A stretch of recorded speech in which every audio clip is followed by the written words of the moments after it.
हमर जान भर दीना।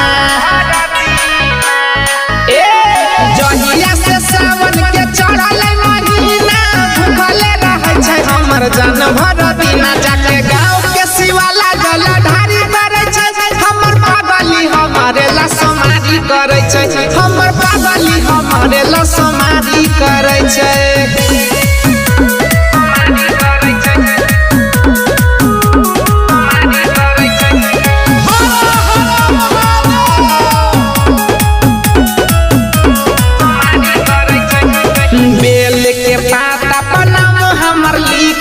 पूजा करे के नया नया विधि सीखे। बेल के पाता पर नाम हमर लिखे। पूजा करे के नया नया विधि सीखे। दुल्हा बनावे के तैयारी करे छै हमर पागली हमारे ला समाधि करे छै। हमर पागली हमारे ला समाधि करे छै।